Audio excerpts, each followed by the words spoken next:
Алматы облысында су жаңа индустриалдық аймақтың құрылысы басталды. Алда 177 гектар аумақты алып жатқан өндіріс базасына 50 шақты зауыт салынбақ.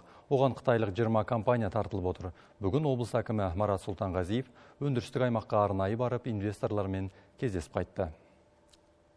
China Construction бұл әлем бойынша ең ірі 500 компанияның көшбасында тұрған қаржы ұйымдарының бірі. Олар ауыр және жеңіл өнеркәсіптің сан түрімен айналысады. Бұл ретте Талғар ауданында орналасқан Қайрат 2 индустриялық аймағын толықтай өздері құрып шығуды көздеп отыр. Жалпы инвестиция құны 1 миллиард ақш долларын құрайды. Бұл кісілердің міндетіне осы 177 гектар жерді толық ішкі инфрақұрылымын салады осы кісілер. Жолын, газын, су құбырлары, бүкіл инфрақұрылымды осы кісілер салады, және қосымша ішін барлығын инвесторлармен өздері толтырады. 50 завод алып кіргіземіз деп отыр. Міне біз жұмысты мамыр айынан бастап кеттік. Жалпы индустриялық аймақта өнеркәсіптік нысандар, логистика және қоймалар, саябақтар мен павильондар, директор орталығы және әкімшілік ғимараттар мен қонақ үйлер салынады. Біз бұған 20 компания бірге жұмылып, 1 миллиард теңгеден аса инвестиция салғалы отырмыз. Жоба 3 жылда соңына жетеді.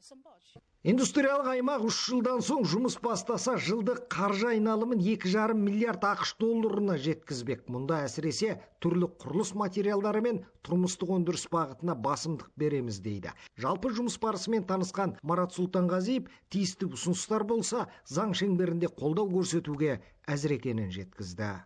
Осы жерде бастаған жұмыс ол аяғына дейін жетеді. Оған біз тараптан толық көмек болады.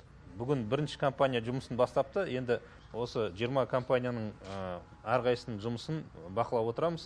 Қандай көмек керек, тиісті рұқсат қағаздарын біз пысықтап береміз. Айта кетсек, айтулы жоба толық қуаттылығына енгенде облыс экономикасына түсетін ауқымды салықтан бөлек 20 мың адамды тұрақты жұмыспен қамтимыз деп отыр. Арадағы келісімге сай, оның негізгі бөлігіне жергілікті азаматтар тартылмақ.